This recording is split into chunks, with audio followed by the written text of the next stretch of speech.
Hey everybody, how's it going? Today we're going to be going over and showing you how to install the CURT Trailer Hitch receiver here on a 2016 Lexus IS 300. So this is what our trailer hitch is going to look like installed. As you can see here, we have a nice glossy powder coated finish. And what this is going to do is, it's a couple things. Number one, it's going to help it blend in with the vehicle. And number two, it's going to do a great job of help protecting the trailer hitch from rust and corrosion, being that it is mounted on the underside of our vehicle here. Now around our receiver tube here, something else that CURT does that not a lot of other hitch manufacturers do for these smaller rated hitches is that they provide a collar around the outside of the receiver tube, which again just gives it a nicer finish. So adding a trailer hitch to your IS 300, it's going to be a great option because it's going to make your vehicle that much more versatile. Now we can obviously use a trailer hitch for towing, but some other things you may not be aware of. If we want to hit the trails, we could certainly attach a hitch mounted bike rack, or if we just need to free up some space inside the vehicle for those long road trips, we could certainly attach a hitch mounted cargo carrier as well. So in regards to towing, we have a Class 1 rating, which is going to provide us with a 2,000 pound gross trailer weight rating. That's the amount we can pull outward on the receiver tube. And we're also going to have a 200 pound tongue weight rating, which is the downward force on the receiver tube. Now keep in mind, these ratings are for the hitch only. The vehicle may be rated lower if it is rated to tow at all. So we'll actually need to abide by the lower of the two rated components. The vehicle figures can be found easily in your owner's manual. So in regards to bike rack and cargo carrier compatibility, we need to take in consideration both the class rating of the hitch, which is a Class 1, and the receiver tube opening, which is going to be 1 1/4 inch by 1 1/4 inch. Now we have plenty of these hitch mounted accessories to choose from that'll fit this hitch here at eTrailer. So if we take a closer look at the receiver tube here, we're going to see our 1/2 inch diameter hitch pin hole. So we can take our hitch pin and clip, simply insert it through there like so to secure our hitch mounted accessory. Keep in mind, our hitch pin and clip is going to be sold separately. I will, however, say that most bike racks and cargo carriers come with their own. And then welded to the bottom of the receiver tube and the cross tube, we have our safety chain tabs. Those are going to work with both the larger style clevis hook as well as the smaller S style. So now we have a couple of measurements for you guys. So the first one is going to be the ground clearance. So the distance from the ground to the bottom edge of the receiver tube opening, that's going to be right at 6 inches. The next one we have is the distance from the ground to the top inside edge of the receiver tube opening.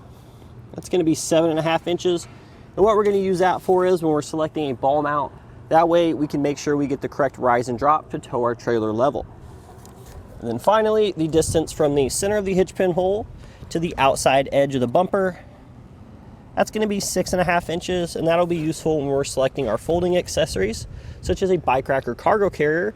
That way we can make sure while they're in the stowed position that they don't contact the vehicle. So in regards to installation, this one isn't bad at all. We don't really have to make any required modifications to the vehicle. There's going to be simply a couple bolts on each side. We need to remove a couple brackets. But aside from that, everything's pretty straightforward. We can go ahead and walk you through this entire process step by step now. So to start our installation here, we actually need to go ahead and lower our exhaust. Before we do that, we need to take some sort of support mechanism. If you're on the ground, you'd probably just be using jack stands or a couple blocks of wood. But if you're in the air like us, we're going to be using a cam buckle strap. And basically we're just going to find 2 points on our frame here to attach it to. And then what we're going to do is tighten the strap. That way it's going to provide some sort of cushion here. On our exhaust, we break it free from the hangers. That way it doesn't fall down and become damaged. So once we get our exhaust properly supported, we're going to be taking a spray lubricant. Really anything you have will work for this. And we're going to have several of these rubber isolators that we need to break free from the metal hanger inside. So we have 2 on each side of our exhaust here. And then we have 2 over here on the other side. So 4 total here at the rear. And if we work our way a little bit further up, we're going to have 2 here as well. So it's pretty simple. Just take our spray lubricant, spray those down. And then we can take either a pry tool, or we actually have a specialized tool for this, which is an exhaust hanger removal tool. We'll just simply break all the hangers free from the isolators.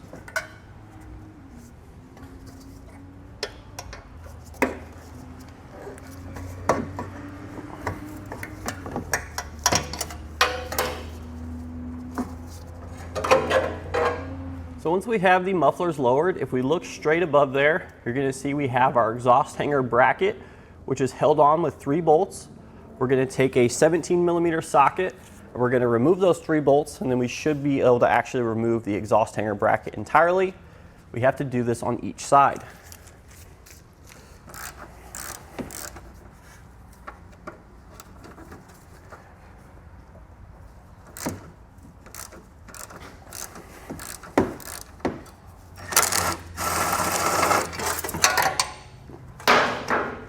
So with our last bolt removed, we can remove the assembly. So now we'll be removing the heat shield. We have 1 on each side. They're held in place with 4 nuts. We'll go ahead and take a 10mm socket and we'll remove each of those, and then we should be able to drop the heat shield down and out.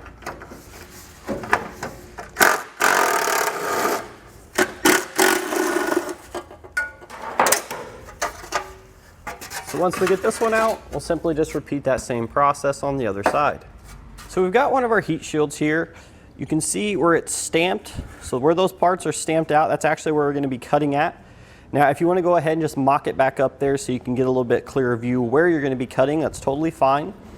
If we don't want to cut these, that's fine as well. We can actually just leave these off, but if you do want to reinstall them, we're going to have to cut along this mark here. So if the heat shield's still on there, basically you're going to be able to see where the hitch flange bolts line up. So we're just going to need some clearance to allow for those. If we want to reinstall it, we're just going to take a pair of 10 snips here and just cut out our little area there. It doesn't need to be precise. We shouldn't need to measure anything. Just a rough outline here of where we're going to be cutting is going to be plenty.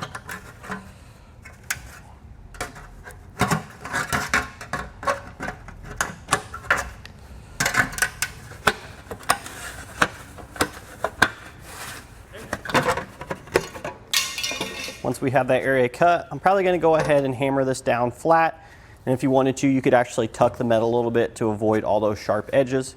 But once we have that done, I'm going to repeat the same process on the other side, and then we'll just simply reinstall them. So now we're going to take our hitch and set it into position. Keep in mind, we're going to be reinstalling our exhaust hanger brackets underneath the hitch here. So essentially the hitch is going to be sandwiched between the bracket and the frame. And we're going to be securing it with our factory hardware. So we'll come up and over the exhaust there. We'll bring our bracket back into play here.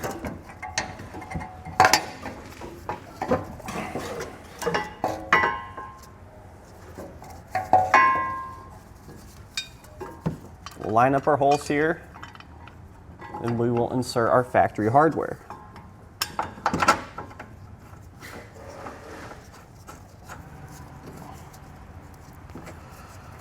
So now that we have all of our hardware in place, we're going to go ahead and snug everything down, and then we'll torque it to the final specification listed in our instructions.